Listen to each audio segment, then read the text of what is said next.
ওই যে ছেলেটাকে গুলি মারা হয়েছে, ওর মায়ের ঘটনা শোনো। কোন সময়তে মানে আজানের পরে গেলে পিটাবে ওর মা। দেখো ওদের বিবরণে, এশার সলাতের পরে যদি বাড়িতে ঢোকে তাহলে ওর মা কি করবে? পিটাবে। ওইটা মার, তোমার মা নয় এটা। ওই যে তোমার বোন হ্যাঁ হ্যাঁ করে চলে গেল হাসতে হাসতে, ওর মা নাই? ও কি হিন্দু মেয়ে নাকি? ও কি খ্রিস্টান মেয়ে? তো এভাবে গেল কেন? ওর মা নাই, ও এমনি এসেছে দুনিয়াতে। কি মা? কি মা?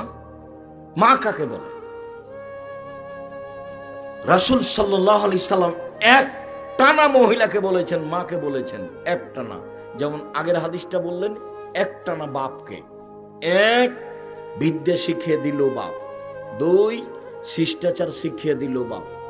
তিন, মেয়ের সাথে ভালো আচরণ করলো। চার, বিবাহ দিয়ে দিল। তাহলে সেই মেয়ের পিতার আমি জান্নাতে একসাথে থাকবো। সবটুকু বাপের জন্য। এবার দেখেন সবটুকু মায়ের জন্য। যেটা বলতে যাচ্ছি সেটা খুব ভালোভাবে জানা আছে। জাবের রাদিয়াল্লাহু তাআলা আনহু বলেন, সফর থেকে আসছিলাম, আমরা মদিনায় ঢুকবো। তখন আল্লাহ রাসূল বলে, এই থামো থামো, সবাই এখানে থাকো, আমরা সকালে মদিনায় ঢুকবো। তখন জাবের রাদিয়াল্লাহু তাআলা আনহু বললেন, আল্লাহর নবী, আমি নতুন বিবাহ করেছি, আমাকে বাড়ি যেতে অনুমতি দেন। তখন আল্লাহ রাসূল বলছেন সাল্লাল্লাহু আলাইহি সাল্লাম, ও তুমি নতুন বিবাহ করেছো? তো কুমারী মেয়ে বিবাহ করেছো না তালাক প্রাপ্তা মেয়ে বিবাহ করেছো? তো জাবের রাদিয়াল্লাহু তাআলা বললেন যে তালাক প্রাপ্তা মেয়ে বিবাহ করেছি, বেশি বয়সের মেয়ে বিবাহ করেছি। কেন? কম বয়সের মেয়ে কেন বিবাহ করলে না? তুমি তার সাথে খেলতে, ও তোমার সাথে খেলতো। তুমি কুমারী মেয়ে কেন বিবাহ করলে না? তুমি তার সাথে খেলতে, ও তোমার সাথে খেলতো। এই পর্যন্ত আল্লাহ রাসূল বললেন।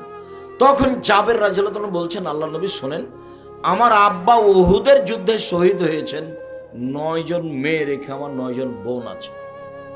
আল্লাহ নবী শোনেন, আমার আব্বা উহুদের যুদ্ধে শহীদ হয়েছেন, 9 জন মেয়ে রেখে আমার 9 জন বোন আছে। আকরাহুনা তাযাওয়াজা মিসলাহুন্না, ওদের সমবয়সের কম বয়সের মেয়েকে বিবাহ করা পছন্দ করিনি 4টা কারণে। বেশি বয়সের মেয়ে বিবাহ করেছি 4টা কারণে। আমার বোনদের সমবয়সের মেয়েকে বিবাহ করা পছন্দ করিনি 4টা কারণে। বেশি বয়সের মেয়ে বিবাহ করেছি 4টা কারণে। এক, লিতুআল্লিমাহুন্না, আমার স্ত্রী যেন আমার বোনদেরকে বিদ্যা শিখাতে পারে। দুই, লিতুরাজ্জিলাহুন্না, আমার স্ত্রী যেন আমার বোনদেরকে শিষ্টাচার শিখাতে পারে। শিষ্টাচার কি জিনিস? শিষ্টাচার কি জিনিস? তুমি বলো। যে দোকানে দাঁড়িয়ে জিনিস কিনছে, এটাই শিষ্টাচার? তুমি বলো। এই যে ল্যাংটা হয়ে চলে যাচ্ছে প্যান্ট পরে স্কুলে, এটাই শিষ্টাচার? তুমি বলো। নগ্ন পোশাক পরে স্টেজে চলে যাচ্ছে স্কুলে, তুমি বলো এটা শিষ্টাচার? বড় মোবাইলে তোমার বোন দিন রাত ল্যাংটা মেয়ে দেখছে, পুরুষ দেখছে, বলো এটাই শিষ্টাচার? আরে মানুষ পশু প্রাণী হয়ে গেলেও তার ওখানে বুঝে যে এটা খারাপ। তুমি তো বলতে পারবে না এটা শিষ্টাচার। তাহলে হচ্ছে কেন? আমি বেশি বয়সের মেয়ে বিবাহ করেছি যাতে করে আমার স্ত্রী আমার বোনদেরকে শিষ্টাচার শিখাতে পারে। তিন, লিতুরাজ্জিলাহুন্না, যাতে করে আমার স্ত্রী আমার বোনদের মাথার চুল চিরুনি করে সাজগোজ করে পরিপাটি করে রাখতে পারে। তোমার বোন চুল এলোমেলো করে চলে গেল, জবাব আমি দিব না তোমার মা দিবে? ঢং ঢং করে কামিচ্ছে, চিকন চর খাটো বোরকা পরে চলে গেল, ফ্যাশন বোরকা পরে চলে গেল, ব্যাগ ভ্যানিটি ব্যাগ হাতে করে চলে গেল। ব্যাগ নিয়ে যাচ্ছে কেন তোমার বোন? কেন যাবে? যাবে কেন? তোমার বাপ মরেছে, তোমার মা মরেছে, যাবে কেন? দেখো না তুমি? সম্মানিত দিনী ভাই বোন, আমার স্ত্রী যেন আমার বোনদেরকে পরিপাটি সাজগোজ করে রাখতে পারে। চার, তাকুমা আলাইহিন্না, আমার স্ত্রী যেন আমার বোনদেরকে পাহারা দিতে পারে। তোমার মা তো পাহারাদার। তাহলে বলো, এখন হাসছে, ওভাবে বসে আছে তোমার বোনটা, তা এটা কি তোমার মা কি পাহারাদার? হাদিস তো বুখারী মুসলিম। কি জবাব আছে? এর জবাব কে দিবে? বক্তৃতার জগৎ একটা প্রায় মিথ্যা জগৎ। শতকরা 95 জন বক্তা মিথ্যুক, শতকরা 98 জন মুফাসসির মিথ্যুক। ধর্মের নামে মিথ্যা কথা বলছে, ধর্ম কি জিনিস তার জানাই নাই। যার থুঁথির জোর সেই বক্তা। জনগণ তো বুঝতে চায় না কোনটা সত্য কোনটা মিথ্যে।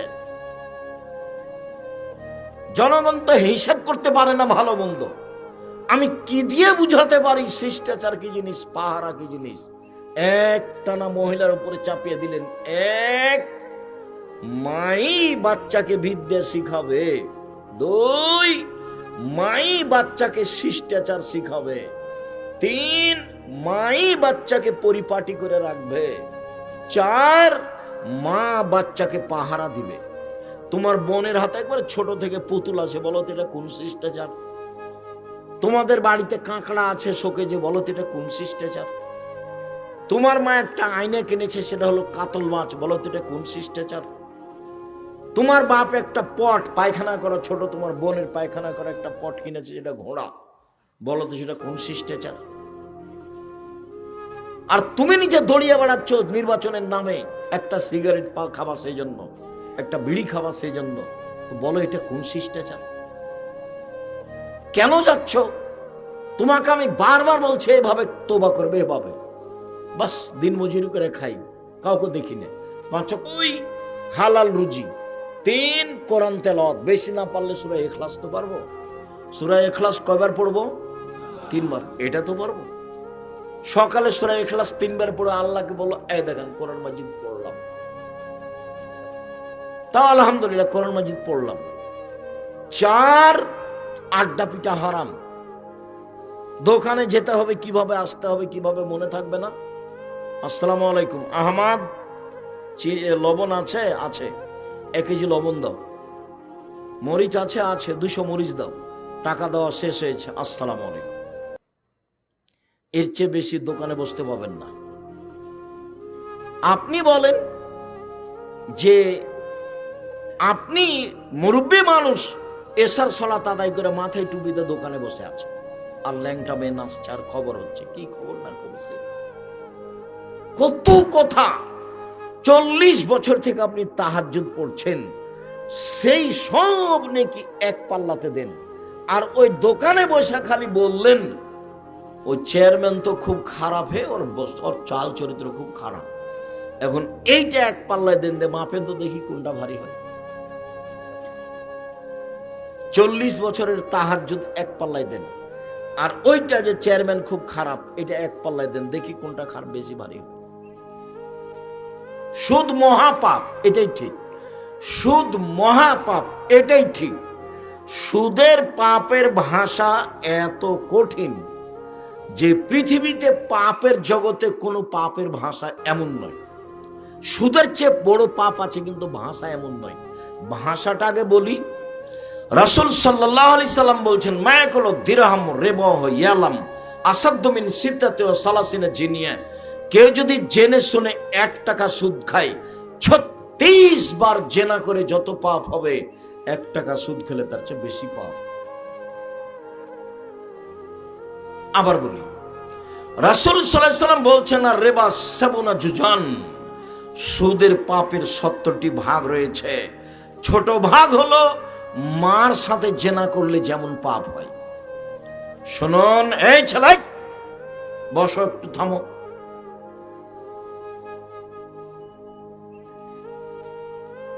শিরক মহাপাপ, ভাষা এমন নয়। মাকে গালি দেওয়া মহাপাপ, ভাষা এমন নয়। মিথ্যে সাক্ষী মহাপাপ। গাইবান্ধা জেলে 20, 25, 30 বছর থেকে বহু মানুষ আছে, ও নিজেই জানে না আমি কেন জেলে। জজ জানে না ঘটনা কি, উকিলও জানে না ঘটনা কি, সাক্ষীও জানে না ঘটনা কি। সাক্ষীকে বলেছে যে তোকে 1 লক্ষ টাকা দিব, জজের সামনে বলবি যে আমি 2 চোখে মারতে দেখেছি। তো টাকা নিয়েছো, বলছে যে 2 চোখে মারতে দেখেছি, কিন্তু সাক্ষী তো জানে না ঘটনা কি। তাহলে জজও জানে না ঘটনা কি, উকিলও জানে না ঘটনা কি, সাক্ষীও জানে না ঘটনা কি, যে জেলে আছে সেও জানে না ব্যাপারটা কি, আমি কেন জেলে। গন্ডগোলের দিন তো আমি ছিলাম না, ও গেছে দলীয় দাপটে জেলে গেছে। কি ক্ষমতায় গেছে? দলীয়। তোমার স্বভাবের কারণে গেছে। তোমার স্বভাবকে আমি ঘৃণা করি, ঠু। তোমার স্বভাবকে আমি ঘৃণা করি, ঠু। তোমার স্বভাবকে আমি ঘৃণা করি। ভিক্ষা করে খাওয়া, পিছে পিছে ঘুরো কেন? ভিক্ষা করে খাওয়া, পিছে পিছে ঘুরো কেন? ঘুরো কেন? তুমি কেন যাবা?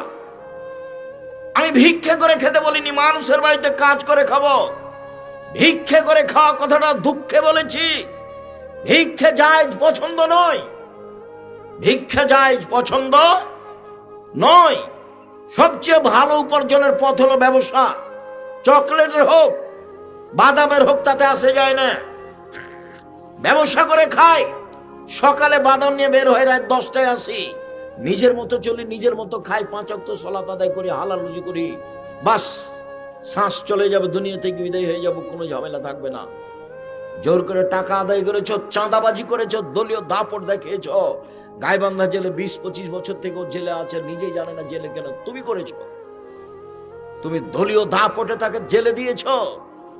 তুমি মনে করছো আমি খুব ভালো কাজ করেছি? তুমি তো হায়া না, তুমি তো কুকুর শ্রীগাল, তুমি তো পশু প্রাণী। তুমি মানুষকে মেরে জেল হাজত দিয়ে, তুমি মানুষকে গুম করে, তুমি মানুষের জমি দখল করে, মানুষকে নিঃস্ব করে, মানুষের রাস্তাঘাট বন্ধ করে তুমি বলছো আমি ভালো করেছি। কে বলেছে তুমি ভালো? তুমি হায়া না, তুমি শয়তান, তুমি সবচেয়ে জালেম, তুমি অত্যাচারী, তুমি সমাজে বোঝা। রাহাজানি করে, জুলুমবাজি করে, লুটতরাজ করে, মারামারি করে, অন্যায় করে, অবিচার করে, অনাচার করে তুমি মানুষের কথা কে বলেছে? আমি বলিনি। আমি আব্দুল রাজ্জাক নিশ্চয় বলছি তুমি হায়া না, তুমি পশু। বুঝেও বুঝে না ওরা, অন্তর আছে বুঝে না, দেখেও দেখে না ওরা, চক্ষু আছে দেখে না, শুনেও শুনে না ওরা, কান আছে শুনে না। উলায়েকা কালানাম, তারা পশু প্রাণীর মতো, তারা গরু ছাগলের মতো, তারা কুকুর ছেলের মতো, বালু মাজাল, বরং তার চেয়ে খারাপ। কেন হবে তা? সহজ পথে আসে। বাঁচার 3টে পথ, জাহান্নাম থেকে বাঁচার 3টে পথ। 1, মুখ বন্ধ রেখো, বাস জান্নাত হবে। 2, জরুরি প্রয়োজন ছাড়া বাড়ির বাইরে যাব না। মিছিল তো বহু দূরের কথা, শীতের দিনে পিছে পিছে দুড়িয়া বেড়াতো বহু দূরের কথা। জরুরি প্রয়োজন ছাড়া বাড়ির বাইরে যাব না, বাস জান্নাত হবে। 3, পাপের জন্য কাঁদো, জান্নাত হবে। রাসূল সাল্লাল্লাহু আলাইহি ওয়াসাল্লাম বললেন, পৃথিবীর মানুষ শোনো, তোমাদের কি হবে, যুগের কি হবে। তোমাদের কি হবে, যুগের কি হবে। সমাজের মানুষ যখন আগাছা হবে, তখন তোমাদের কি হবে, যুগের কি হবে। সমাজের মানুষ যখন আগাছা হবে, তখন তোমাদের কি হবে, যুগের কি হবে। তো সাহাবীগণ বলেন তাহলে কি করতে হবে? সবাই যদি সমাজে আগাছা হয়ে যায়, তা আমি কি করব বলেন? তখন আল্লাহ রাসূল বলছেন, শোনো, 1, আলজাম লিসানাক, মুখখান বন্ধ রেখো। সেই সময়ে তুমি তো মিছিল করছো, তুমি মুখ বন্ধ রেখেছো। 1, মুখ বন্ধ রেখো। 2, বাড়িতে থাকিও, বাড়িতে। 3, যেটা ভালো সেটা নিবা, যেটা খারাপ সেটা ছেড়ে দিবা। এই পর্যন্ত বলতেই সাহাবীগণ বলে উঠলেন, ঠিক আছে আল্লাহর নবী, বুঝলাম, আমি বাড়িতে থাকবো, কিন্তু প্রতিপক্ষ যদি আমাকে এসে বাড়িতে মারে? মারবে তো, তোমাকে মনে করছে যে তুমি আওয়ামী লীগ, তখন মারবে না? তুমি তো কয়দিন মারেছ, তোমার তো চরিত্র খারাপ, তুমি ভালো জানো। জেনা করলেই শুধু খারাপ চরিত্র হয়? জুলুম খুব খারাপ জিনিস, এর বিচার পরে হবে, জাহান্নামে চলেই গেছে। তো ঢোকেনি কেন? মরেনি এই জন্য। যত জুলুমবাজ দেখছো, যত অত্যাচার দেখছো, যারা রাহাজানি করছে, যারা জুলুমবাজি করছে, যারা মানুষের কাছে চাঁদা আদায় করছে জোর করে, এই জাহান্নামে চলেই গেছে। ঢোকেনি কেন? মরেনি এই জন্য। মরলেই ঢুকবে, এটাই হিসাব। সম্মানিত দিনী ভাই বোন, অবাক হতে হয়। চট করে একটা কথা মনে পড়ছিল যে এখন ভূমিকম্প কেন, ঢাকায় ভূমিকম্প কেন, দেশে ভূমিকম্প কেন? 3টা কারণে ভূমিকম্প হয়, 3টা কারণে। 1, এই যে সারেবুল খমরা, যখন মানুষ নেশাদার দ্রব্য পান করবে, তখন যখন মানুষ নেশাদার দ্রব্য পান করবে, প্রায় মানুষই সিগারেট খায়, প্রায় মানুষই বিড়ি খায়, প্রায় মানুষই মদ খায়, প্রায় মানুষই গাঁজা খায়, প্রায় মানুষই হিরোইন খায়। যখন মানুষ নেশাদার দ্রব্য পান করবে তখন ভূমিকম্প হবে। 2, জাহারাতিল কায়নাত, মেয়েরা যখন নাচবে, সব দোকানে মেয়ে নাচে, সব মোবাইলে মেয়ে নাচে, সব বাড়িতে মেয়ে নাচে, তো ভূমিকম্প তো হবে, ভূমিকম্প তো হবে। সব মোবাইলে মেয়ে নাচে, প্রায় সব মোবাইলে, সব দোকানে মেয়ে নাচে, সব বাড়িতে মেয়ে নাচে। আল্লাহ রাসূল বলছেন মেয়েরা নাচলে ভূমিকম্প হবেই। স্কুল তো চলে না মেয়ে নাচানো ছাড়া, হেডমাস্টারের হেডমাস্টারই চলে না ঢোল ঢাক ছাড়া, মেয়ে নাচানো ছাড়া। আর তোমার বাপ মায়ের চলে না জন্মদিবস ছাড়া। জন্মদিবস শিরক, মৃত্যু দিবস শিরক, 16 ডিসেম্বর শিরক, 26 মার্চ শিরক, 21 ফেব্রুয়ারি শিরক, পৃথিবীর যে কোনো দিন পালন করা শিরক। গলায় তাবিজ ঝুলানো শিরক, মাদুলি ঝুলানো শিরক, তুলসী গাছ তুলে ফেলা যাবে না এই কথা বলা শিরক, গরুকে লাথি মারা যাবে না এই কথা বলা শিরক, ধানের উপর দিয়ে জুতা পায়ে দিয়ে হাঁটা যাবে না এই কথা বলা শিরক, কবরে সিজদা করা শিরক, কবরে কিছু চাওয়া শিরক, পীরের কাছে কিছু কথা বলা শিরক। বাংলাদেশে শুধু শিরকের বন্যা চলছে, এগুলো সবই শিরক। তো তুমি মানুষ কোথায় আছো? এখন তো মানুষ নির্বাচনের নাম দিয়ে যাচ্ছে, হিন্দুদের মেলাতে যাচ্ছে, হিন্দুদের মন্দির ঠিক করে দিচ্ছে, কত কি করছে, কি দেখাতে চাও? আর তুমি তার পিছু পিছে ঘুরো। যখন তোমাকে আমি দেখি ঘুরতে, আমি গাড়ি নিয়ে যাই, তোমাকে দেখি যে তুমি পিছনে পিছনে মোটরসাইকেলে ঘুরছো আর মিছিল করছো, তখন তোমাকে এত ঘৃণা করি আমি। তোমার চেয়ে আমার কাছে খারাপ মানুষ আর কেউ থাকে না। তোমার চরিত্র আমার কাছে এত খারাপ।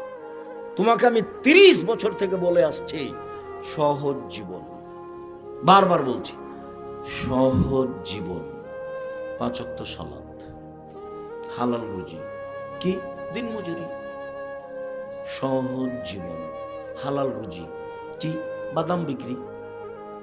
বাদাম বিক্রি করতে হবে কথা আমি বলিনি, কোটি টাকার ব্যবসা করো, দেশের সবচেয়ে বড় ব্যবসায়ী হও। টাকা দিয়ে সরকারকে উঠাতে হবে না, নামাতে হবে না। টাকা ইনকাম করি অসহায় মানুষের পাশে দাঁড়ানোর জন্য। জান্নাত পেতে রাজি নই, জান্নাত কিনতে রাজি। 5 ওয়াক্ত সালাত আদায় করে জান্নাত পাওয়া যায় কিনা যায় না, হজ করে জান্নাত পাওয়া যায় কিনা যায় না। শুনুন, রমজান মাসে রোজা সিয়াম থেকে জান্নাত পাওয়া যায়, জান্নাত কিনা যায় না। অসহায় মানুষকে দান করলে জান্নাত কিনা যায়, দান দিয়ে জান্নাত কিনা যায়। আল্লাহ বলছেন তোমার টাকার বিনিময়ে আর তোমার জানের বিনিময়ে আমি জান্নাত বিক্রি করে দিলাম। তো টাকাই নাই, তো তুমি জান্নাত কিনবা কিভাবে? আমি বড় ব্যবসা করি, এই জন্য জান্নাত কিনার জন্য আমি জান্নাত পেতে রাজি নই, আমি জান্নাত কিনতে রাজি। ব্যবসা করো, আমি তো নিচে নেমেছি চকলেটের ব্যবসায়ী। 3, যারা বাদ্যযন্ত্রে লিপ্ত থাকে, তখন যখন বাদ্যযন্ত্র সমাজে বেড়ে যাবে তখন ভূমিকম্প হবে। শুনুন, 3টি পাপের কারণে 3টি বিপদ আছে। 1, ভূমিকম্প হবে। 2, সন্ধ্যা থাকবে মানুষ, সকালে হবে শোর বানর। 2, সন্ধ্যায় থাকবে মানুষ, সকালে হবে শোর বানর। একবার হুবাহু শুক্র হয়ে যাবে, হুবাহু। 3, সমস্যা নেমে আসবে, যেখানে সেখানে মারামারি, মাদ্রাসায় মারামারি, মসজিদে মারামারি, রাস্তাঘাটে মারামারি, কেউ কাউকে মানবে না। 3টে পাপের কারণে। সম্মানিত দিনী ভাই বোন, আমি আপনার খুব কাছে থেকে আপনাকে শক্তভাবে বলছি আপনি এই পথ থেকে ফিরে আসুন। শক্তভাবে আপনাকে বলছি আপনি এই পথ থেকে ফিরে আসুন। আপনি আমার দিনী ভাই, আপনি আমার দিনী বোন, আপনাকে আমি অনুরোধ করে বলছি আপনি আমার দিনী বোন। আমি আব্দুর রাজ্জাক বিন ইউসুফ এসেছি, আপনি জানলেন, এরপর আপনি চলে গেলেন কেন এভাবে? দেবরের সাথে আসলেন কেন? গল্প করতে করতে চলে গেলেন কেন? আপনার শরম হয় না কেন? মহিলা মানুষ, আপনার হায়া হয় না কেন? আপনার ইতস্তবোধ হয় না কেন? আপনার লজ্জাবোধ হয় না কেন? লজ্জা আপনি বেঁচে খেলেন কেন? লজ্জা আপনি বেঁচে খেলেন কেন? মহিলা মানুষ আপনি কথা বলেন কি করে এইভাবে? তাহলে কি আপনার বাপ নেই? তাহলে কি আপনার ভাই নেই? সম্মানিত দিনী ভাই বোন, একটু শোনো। সম্মানিত দিনী ভাই, আপনি একটু শোনেন। এই ছেলে শোনো, দেখো 1 মিনিট, বাপ কাকে বলে দেখো তো, দেখো তো বাপ কাকে বলে। এদিকে দেখো। আয়েশা রাদিয়াল্লাহু তাআলা আনহা বলেন, আমরা এক সফর থেকে আসছিলাম, আমার গলায় হার ছিল আমার বড় বোন আসমার। চট করে হারটা হারিয়ে গেল, খুঁজে পায় না। জনগণ আটকা পড়ে গেল। সলাতের নামাজের টাইম হয়ে গেছে, পানি নেই, অজু করতে পারি না, সলাত আদায় করতে পারি না, যেতেও পারি না, হার খুঁজেও পায় না। বড় বিপদে পড়ে গেলাম। প্রায় 1400 মানুষ। ইতিমধ্যে জনগণ আমার আব্বার কাছে গেল, আমার আব্বার কাছে অভিযোগ করলো, আপনি জানেন কি হয়েছে? আপনার মেয়ে হার হারিয়েছে, খুঁজে পাচ্ছি না, যেতেও পারি না। তাই এই কথা শুনে আবু বকর সিদ্দিক আসলেন। আয়েশা রাদিয়াল্লাহু তাআলা আনহা বলেন, আবু বকর সিদ্দিক আমার পাশে এসে আমার কোমরের উপরে এত জোরে মারলেন, পাল্লাকা জানি লাখ জাদান সাদিদা, খুব জোরে মারলেন। ওই সময় আমার স্বামী আমার উরু রানের উপরে মাথা দিয়ে ঘুমিয়েছিলেন। 1 মিনিট, এই ছেলে, ভাইজান আপনি একটু খেয়াল করেন অবস্থাটা।